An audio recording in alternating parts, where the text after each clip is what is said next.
औज़ुबिल्लाहिमिनश्शैतानिर्रजीम बिस्मिल्लाहिर्रहमानिर्रहीम अस्सलामु अलैकुम वरहमतुल्लाहि वबरकातुह।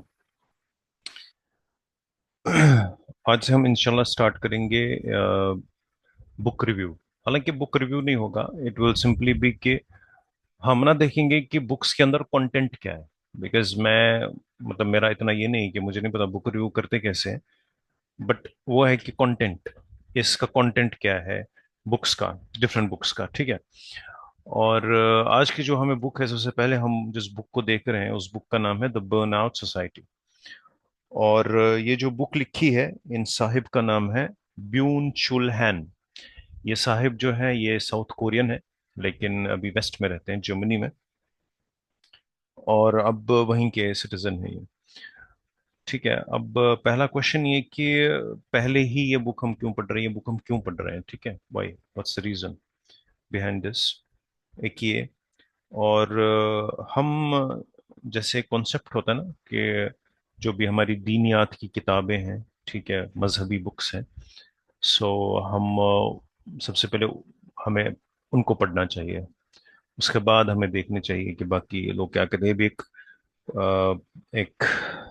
क्या बोल सकते हैं उसको, एक ऐसा भी एक पॉइंट ऑफ व्यू है।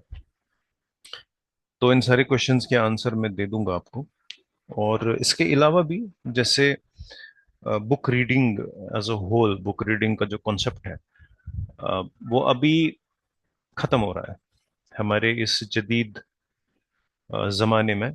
बुक रीडिंग का कॉन्सेप्ट आहिस्ता आहिस्ता कम हो रहा है। आपको लग सकता है कि बुक रीडिंग, लोग बहुत सारी बुक्स आजकल पढ़ रहे हैं, मे बी फोटोग्राफ्स, पिक्चर्स इधर से उधर सोशल मीडिया पे देख रहे हो, बट हकीकी तौर पे बुक रीडिंग का जो कॉन्सेप्ट है वो बहसत मजमूई कम हो रहा है। क्योंकि का जो किताब की जो स्पेस है ना, वो अब स्क्रीन ने ले ली है। और स्क्रीन ने पूरी दुनिया को अब एंगेज कर दिया है। अब लोग अगर बुक भी पढ़ते हैं, वो book actually as a book, मतलब जिसमें पेजेस हो, हार्ड कॉपी, वो प्रेफर ज्यादा, वो कम करते हैं। और it's been replace by the screen. अगर कोई बुक पढ़े भी, वो अभी स्क्रीन पे ही पढ़ते हैं। और उसके बाद भी हम वीडियोस, ज्यादा कॉन्सेप्ट वीडियोस का ही है अब, इमेजेस का, इमेज की दुनिया में हम रह रहे हैं अभी। और हाफिज शिराजी ने यही कहा था ना, फरागते व किताबे व गोशे चमने। फरागते यानी कि लेजर टाइम, फरागत, वो किताबे और एक किताब, गोशे, गोशे मीन्स कॉर्नर, चमने एक गार्डन, गार्डन का एक कॉर्नर, ये तीन चीजें हो। फरागते किताबे वो गोशे चमने, कि एक लेजर टाइम हो और एक किताब हो और एक इंसान एक चमन के यानी कि एक बाग के कोने में बैठा है। तो कुछ लोगों के पास ना एक आइडियल लाइफ ये होती है। तो ये भी देखना चाहिए, what is ideal life as per me, और एन आइडियल डे मेरे लिए क्या होता है, कौन सा दिन है, किस तरह का दिन है। इसी तरीके से जो टेक्स्ट होता है ना, टेक्स्ट, तो अल्लाह ताला ने भी कोई ना मनाजिर नहीं दिखाया आसमान पे, जैसे नहीं दिखा सकते आसमान के ऊपर जन्नत, जन्नत जहन्नम का ये। अल्लाह ताला ने भी टेक्स्ट हमें मतलब ऑडियो फॉर्मेट में भेजा, मतलब कुरान, वॉइस। और उसको हम, हमारे पास आज टेक्स्ट के फॉर्मेट में हमारे पास मौजूद है। इससे पहले भी जो किताबें आई हैं, जबूर आई है, जबूर के पास स्क्रॉल्स टेक्स्ट फॉर्म में, या साम्स, या तौरात, वो भी टेक्स्ट फॉर्म में हमारे सामने थी। यानी कि टेक्स्ट की काफी अहमियत है। इसी वजह से हम देखते हैं कुछ थिंकर्स ने कहते हैं एवरीथिंग इज अ टेक्स्ट, या कुछ फिलोसोफर्स वो कहते हैं एवरीथिंग इज अ टेक्स्ट। यानी उनके लिए ना, जैसे चेयर है यहाँ पे, या पेन है, या पहाड़ है, या इवन कोई कुछ हो रहा है बाहर, वो हर कोई चीज वो कहते हैं टेक्स्ट, ये सारा टेक्स्ट है। अब इन टेक्स्ट को हमें ना, जैसे वो बुक भी एक है, टेक्स्ट लेजिस्लेटर्स एंड इंटरप्रेटर्स, वो भी एक अच्छी बुक है। तो उन्होंने उसे मेंशन किया है कि आजकल की डेट में ना हमें लेजिस्लेटर्स की जरूरत नहीं है, हमें इंटरप्रेटर्स की जरूरत है जो टेक्स्ट को इंटरप्रेट कर सकें, ठीक है। और वो कहते हैं कि हर कोई चीज ना टेक्स्ट है, एवरीथिंग इज अ टेक्स्ट। तो we need interpreters right now, जो इन टेक्स्ट को, जैसे कुछ हो रहा है बाहर, कोई इवेंट हो रहा है, ये भी एक टेक्स्ट है, मतलब उनके तो उसको कहते हैं हर्मेनोटिक्स। हर्मेनोटिक्स मींस व्हाट, द आर्ट और साइंस, किस तरीके से आप किसी टेक्स्ट को इंटरप्रेट करो, ठीक। इसी तरीके से ये एक चीज हो गई बुक रीडिंग रिलेटेड। और जब हम कोई चीज पढ़ते हैं, उसको इंटरप्रिटेशन कैसे करना है, उसको कैसे समझना है, एक चीज हो गई। इसके अलावा भी जैसे हमें बुक देख रहे हैं इज दैट बर्नआउट सोसाइटी। और हम ये चीज देखेंगे कि जैसे हम, हमसे पहले जो बड़े बड़े मुफक्किरीन या बड़े लोग आए थे, तो वो भी ऐसा करते थे कि वो देखते थे कि उनकी सराउंडिंग्स में या उनकी दुनिया में क्या हो रहा है, तो उस पे वो कमेंट्री करते थे। नॉट जस्ट कमेंट्री, जैसे for example give an example of इमाम गजाली। ठीक है, उनके दौर में कुछ असरात थे माशरे के, या जदीद फिक्र थी उस टाइम की, तो उसका असर पड़ रहा था मुसलमानों के ऊपर, उसका असर पड़ रहा था दीन के ऊपर, उसका असर पड़ रहा था नबवी तालीमात के ऊपर जिनसे वो कंटेमिनेट हो रहे थे। तो इमाम गजाली ने उन चीजों के ऊपर एक, मतलब उन्होंने उनके ऊपर एक कमेंट्री दी, उनका मुकाबला किया, उन पे तबसरा किया। राइट। यानी कि उनके दौर में जो पाए जाने वाले उलूम थे उनके ऊपर। ठीक है, और जिस तबसरा नहीं किया, बट उन्होंने एक जजमेंट भी दी। इसी तरीके से आप देखेंगे इंडिया के अंदर राजा राम मोहन रॉय, ठीक है, एक ऐसी शख्सियत आपको मिलेगी हिंदू वर्ल्ड में। और बहुत सारे ऐसे एग्जाम्पल्स हैं कि आपकी दुनिया में क्या हो रहा है, ये एक चीज होती, दूसरी चीज ये थी। तीसरी चीज कि आप ये चीज माने या ना माने, लेकिन हकीकत यह है कि हमारे ऊपर जो मगरिब है ना, वेस्टर्न थॉट, वेस्ट जो है ना, वेस्टर्न से, मैं अमेरिका की बात नहीं कर रहा, आई didn't say America, I didn't say Europe, और एक टर्म यूजेस वेस्टर्न सिविलाइजेशन। जो वेस्टर्न सिविलाइजेशन है ना, जिसको हम उर्दू में बोलेंगे मगरिब, ये हमारे सर पे सवार है हर लिहाज से। और मगरिब के जो बड़े लोग हैं, जैसे उनके बड़े लोग इन पॉलिटिक्स, बड़े लोग जो उनके कल्चर में हैं या मुफक्किरीन हैं इक्तिसादियात में, इकोनॉमिक्स में, जो बड़े बड़े लोग उनके हैं, तो वो इन चीजों के बारे में ना बातें कर रहे हैं कि मगरिब में अभी क्या हो रहा है।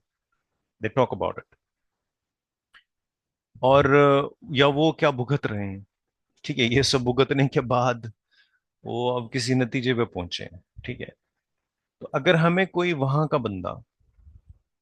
बंदा ये चीज बताए, वहां का कोई इंटेलिजेंट बंदा ये चीज बताए कि जो मगरिबियत की तरफ हम चल रहे हैं ना अभी, वो हमें बताए कि वो क्या भुगत रहे हैं उन चीजों पे चलने के बाद, तो हमारे लिए बेहतर नहीं होगा कि उससे कोई सीखे उससे, कि वो हमें बताना क्या चाह रहा है, what is he trying to tell us, या not trying to tell us, but वो किस कंक्लूजन पे बंदे पहुंचे हैं।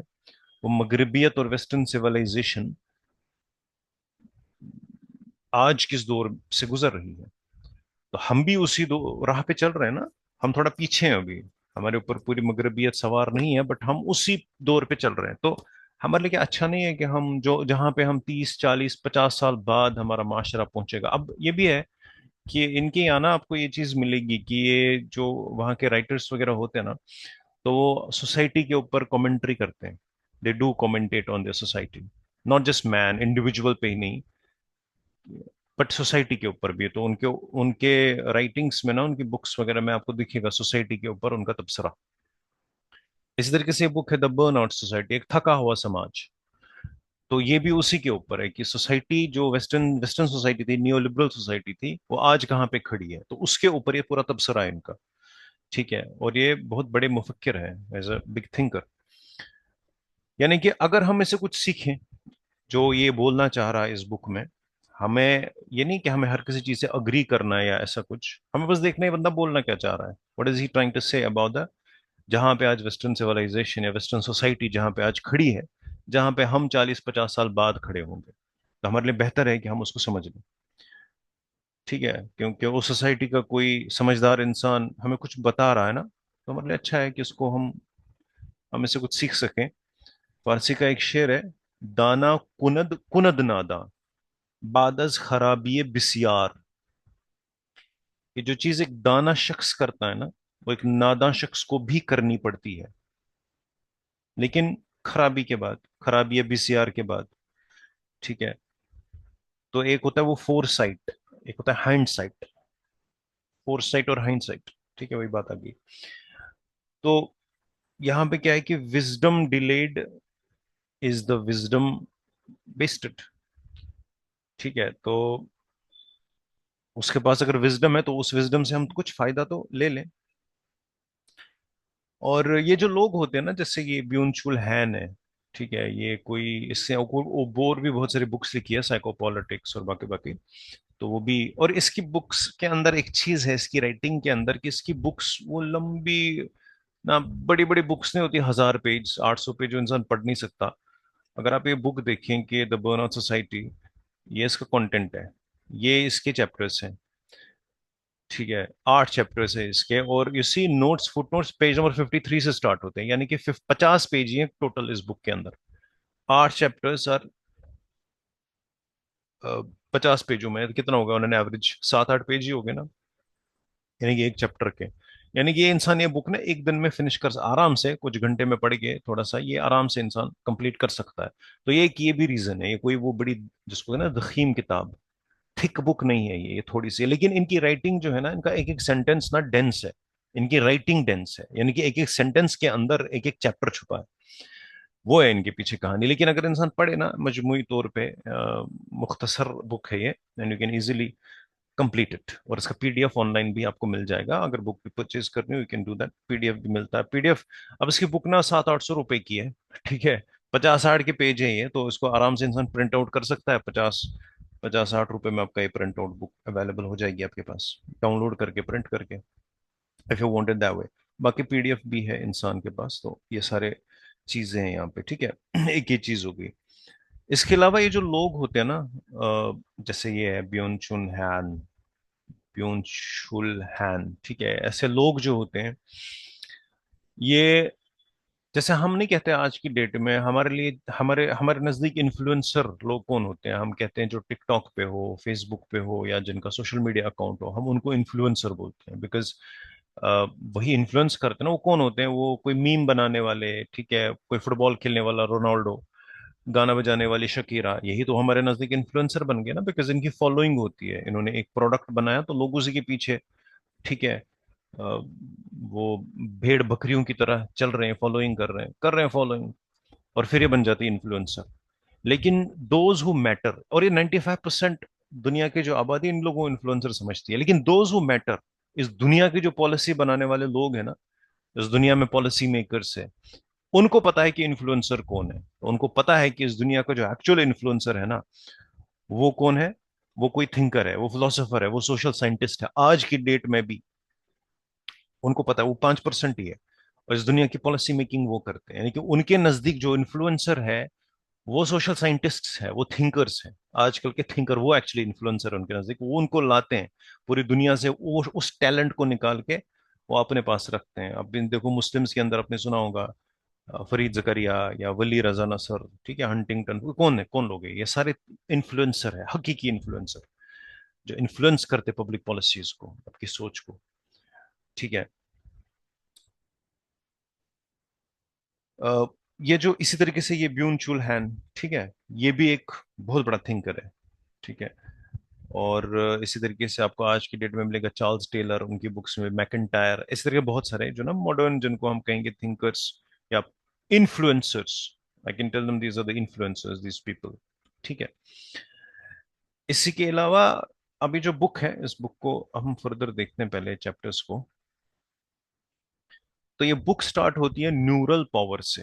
न्यूरल पावर इसका पहला चैप्टर है। दूसरा क्या है, beyond disciplinary society, profound boredom, vita activa, pedagogy of seeing, Bartleby case, society of tiredness, burnout society। तो एक्चुअली जो इसका बुक का नाम है ना, वो इसका लास्ट चैप्टर है, लेकिन वो तब तक समझ नहीं आएगा जब तक हम पहले से इसको स्टार्ट ना करें।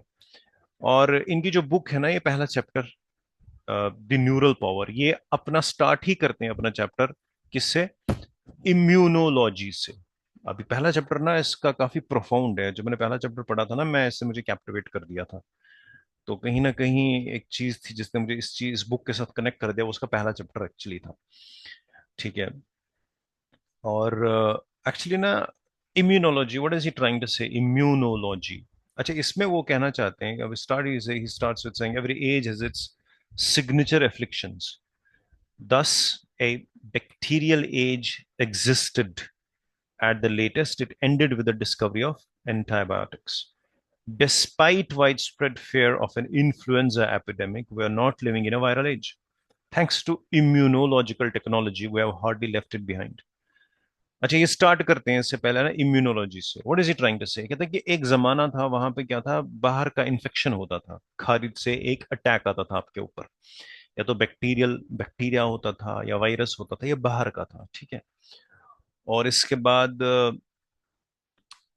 अब ये बुक ना इसे कोविड से पहले लिखी है, ठीक है। और बाहर से अटैक्स आते थे इसी तरीके से। फिर he goes on to say next में ना नीचे दूसरे पैराग्राफ में, the past century was an immunological age, the epoch sort to distinguish clearly between inside and outside. ठीक है, ये क्या था, दो, वो जो जमाना था ना, वो सीधा समझ आता था बाहर का क्या है और अंदर का क्या, what is outside, what is inside. तो बाहर से जो खतरा आता था आप डिफेंस करते, इम्यून, अपने आप को ना इम्यून करते थे बाहर के खतरात से, ठीक है। दोस्त कौन है, दुश्मन कौन है, मैं कौन हूं, दूसरा कौन है, सेल्फ एंड दी अदर।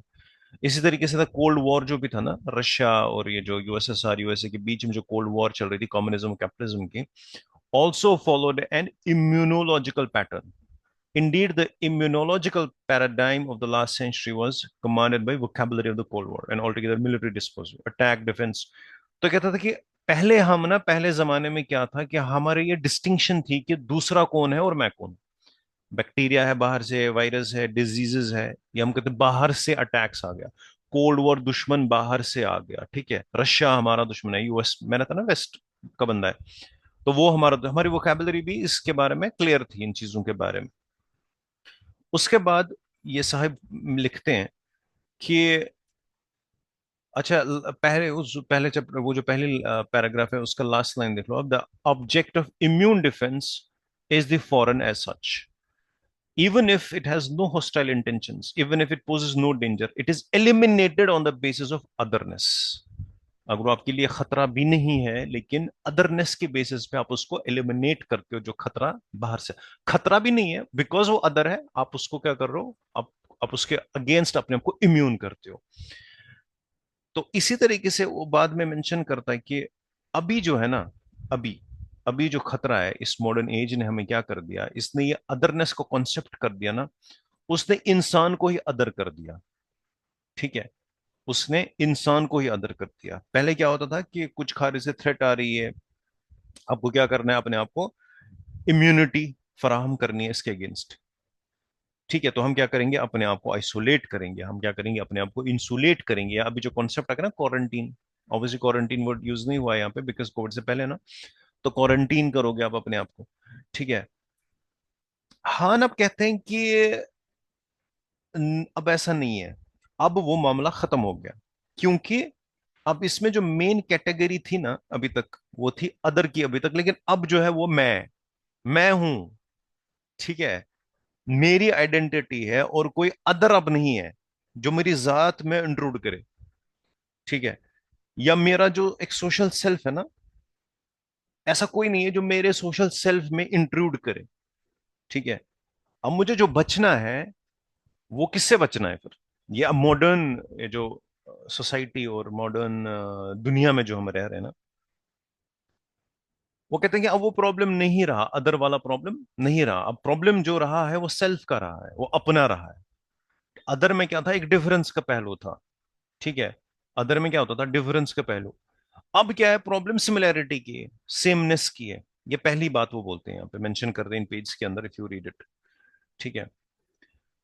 और इसी तरीके से वो दूसरा कॉन्सेप्ट यहाँ पे, वो जो दूसरी बात कहते हैं, वो कहते हैं नेगेटिविटी की। वो कहते हैं कि नेगेटिविटी जो है ना, वो, और डिफरेंस की जो बात कर रहे हैं, वो कहते हैं नेगेटिविटी और ये पॉजिटिविटी में, आजकल हमें कहते हैं बी पॉजिटिव, बी पॉजिटिव, उसको टर्म यूज करते हैं वायलेंस ऑफ पॉजिटिविटी, ठीक है।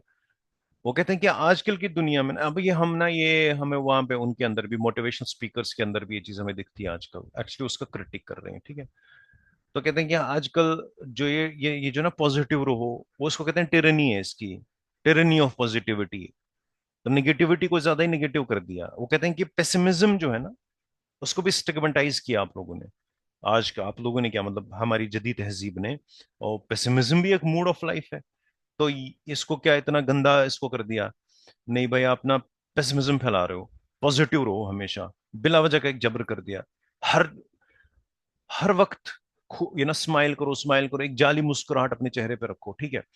अब ये जबरदस्त पॉइंट हमें समझ नहीं आएगी इस टाइम पे। हम बोलेंगे यार पॉजिटिव रहना तो अच्छी बात है, लेकिन ये ना जिस पॉइंट ऑफ व्यू से ये चीज कह रहे हैं ना, मैंने कहा ना, ये अभी तकमील हो चुकी है इनकी उस मॉडर्न लिबरल सोसाइटी की। उसके बाद ही कोई चीज बोल रहे हैं यहाँ पे। तो मैंने ये नहीं कहा कि हमें हर कोई चीज सही, हम समझना है कि ये बंदा बोलना क्या चाह रहा है, ठीक है। और ये कह रहा है कि ठीक है, नेगेटिविटी होती है, पेसिमिज्म होता है, लेकिन इसको इतना भी मत करो, ये भी एक मूड है, ठीक है। इससे आप कर क्या रहे हो, कहते कि आपका जो रियल सेंटिमेंट है उसको आप सप्रेस कर रहे हो, दबा रहे हो। ये एक दूसरी चीज है मेंशन करते हैं यहाँ पे। इसी तरीके से वो कहते हैं कि एक्चुअली ये जो मसला हुआ है ना सारा, तो आपका जो अदरनेस था ना, वो अदरनेस अब हट गया है। अब क्या हो, आप ही हो सेल्फ, आप अपने दुश्मन खुद हो। आप अगर लाइफ में कुछ कर नहीं रहे हो, वो इस वजह से है कि बिकॉज आप खुद के दुश्मन हो, ठीक है। यही कॉन्सेप्ट इस बुक के अंदर इसने मेंशन किया है, जो पहला चैप्टर है, और बाकी चैप्टर्स के अंदर भी यही चीज हमें मिलती है। और यहाँ पर भी ये वायलेंस ऑफ पॉजिटिविटी, और ये डिटेल में यहाँ पे इन्होंने इसके ऊपर डिस्कशन की है। इसी तरीके से वो कहते हैं कि viral violence can not count for neural illnesses such as depression, burnout syndrome, for it follows the immunological inside out, own and other, ठीक है। इस तरीके से कहते हैं कि लोगों के अंदर जो है अभी डिप्रेशन फॉर एग्जाम्पल है, या बाकी बाकी जो ना, बिकॉज अब क्या हो रहा है, पहले लोग होते थे एक्सप्लोड, ठीक है, बाहर से खतरा आ गया, बाहर से कोई चीज आ गई, आप उसके अगेंस्ट एक्सप्लोड होते थे। अब आप होते हो इम्प्लोड, अब हम अंदर से, ठीक है। पहले क्या होता था, हिस्टीरिया होता था, कोई परेशानी बाहर की थी, अपने अदर को आइडेंटिफाई कर दिया तो आपने ना डिफेंस मैकेनिज्म कर दिया, अब हिस्टीरिया। अब क्या है, अब बाहर दुश्मन नहीं है ना, अब अंदर दुश्मन है, ठीक है। आप ही दुश्मन हो, इस वजह से डिप्रेशन और ये बाकी बाकी जो बीमारियां आ जाएगी ना, ये उसका ये हैन साहब जो है ना, ये मेंशन करते हैं वो सारी चीज, मैं नहीं बता रहा हूँ, ही सेइंग दिस, ठीक है। अभी क्या हो रहे हो, ये जो सारी चीजें अंदर से हो रही है, और आप एक अपने साथ एक कश्मकश के अंदर खुद हो। आप कह रहे हो कि सारे आगे निकल गए, मैं पीछे रह गया, ठीक है।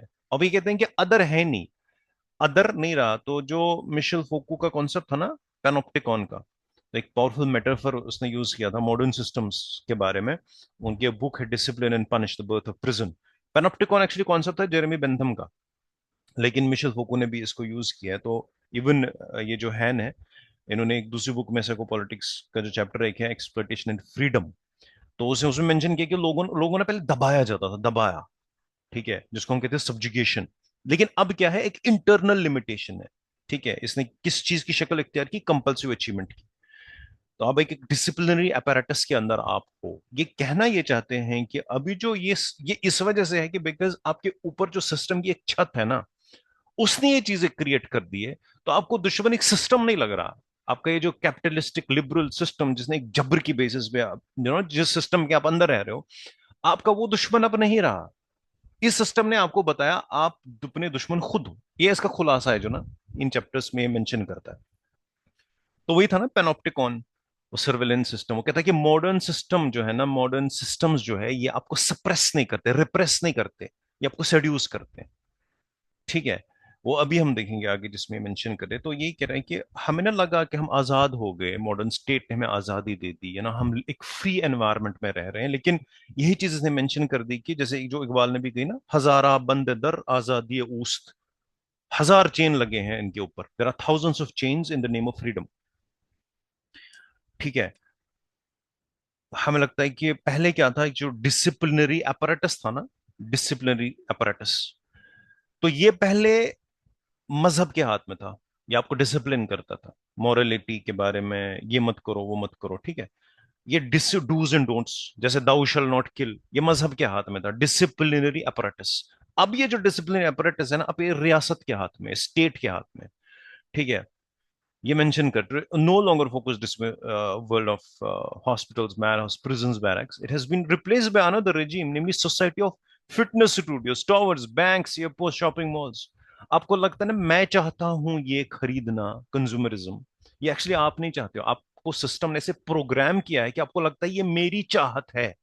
हकीकत में आपकी चाहत है ही नहीं है, आपकी चाहत कुछ और है। ये सिस्टम के अंदर जिसमें रह रहे हो ना, उस सिस्टम, ये सारी चीजें जो मेंशन की इस बुक में, तो ये जब आप पढ़ोगे ना डिटेल में, तो you will get this idea about what he is trying to say here. इसी तरीके concept of should and can इन्होंने यहां पे लाया। शुड, मुझे ये करना चाहिए, और दूसरा मैं ये कर सकता हूं। अब इनमें दोनों में फर्क है। मैं ये चीज कर सकता हूं, इसकी कोई अपर लिमिट है ही नहीं। मुझे ये करना चाहिए, इसकी तो लिमिट है। अब ये जो कैन है, ये जो मॉडर्न ये अ, जो मोटिवेशनल थिंकर से, सॉरी मोटिवेशनल स्पीकर्स जो ज्यादातर यूज करते हैं, उन्होंने भी सबको गलत राह पे लगा दिया ना। You can, yes we can, कर सकते हो कर सकते हो। अब नहीं हो रहा। अब आपकी वजह पता है आप क्यों नहीं कर पा रहे हो ये? बिकॉज आपकी सोच गलत है। आपके माइंड गलत है भाई। पॉजिटिव सोच, सब सोच रहा हूँ, सोचने से नहीं हो रहा। ठीक है, नहीं आप गलत हो। तो उसने दुश्मन आपको खुद बना दिया आपके अंदर का, लेकिन दुश्मन कुछ और था, अदरनेस कुछ और थी। वो था वो सिस्टम, वो जबरियत का सिस्टम, जिसको आपको जबर नहीं दिख रहा, आपको फ्रीडम दिख रही है। और खूबसूरती के साथ उस वो ना आपके सामने आ गया, आपको लगा मेरे आजाद हो गया, लेकिन हकीकत में आजाद नहीं हो गए। तो ये उसके कॉन्सिक्वेंसेस ये भुगत रहे हैं, जो हैन साहब इस बुक में मेंशन करते हैं। ठीक है। इसी तरीके से आगे मेंशन करते हैं कि it's not imperative only to belong to oneself, but the pressure to achieve that causes exhaustive depression. Seen in this light, the burnout syndrome does not express the exhausted self so much as the exhausted burnout soul. और नीचे यहाँ पे mention नित्शा का भी, because नित्शा और बाकी जो philosophers रहे हैं उनके ये इन्फ्लुएंस है उनसे काफी। ये कहते हैं कि the new human type standing expose to excessive positivity without any defence lacks all sovereignty. The depressive human being is an animal laboranus. Important term है यहाँ पे, animal laboranus, that exploits self, and it does so voluntarily without external constraints. It is predator and a prey at once. ठीक है। और ऐसा एक एक चीज पढ़ने लायक है इसमें, एक एक चीज हाईलाइट करने लायक है, जो ये चीज मेंशन करते हैं हैन साहब यहाँ पे। ठीक है। तो इसी तरीके से आगे ये जो जॉनरे ऑफ सक्सेस के बारे में इन्होंने मेंशन किया है। ठीक है। ये कहता है कि ये जो मौजूद हेजेमोनिक पावर ऑफ सिस्टम है ना, ये जो हेजेमोनिक पावर ऑफ सिस्टम अभी है, सिस्टम जिसके अंदर आप रह रहे हो, वो कह रहा है कि ये ना क्या कर रहा है, ये आपकी तवज्जो, जब आपने कहा ना मैं हूं प्रॉब्लम, मेरी सेल्फ प्रॉब्लम है, तो इससे आपकी मॉडर्न हेजेमोनिक जो पावर है उनसे आपकी तवज्जो हट जाती है।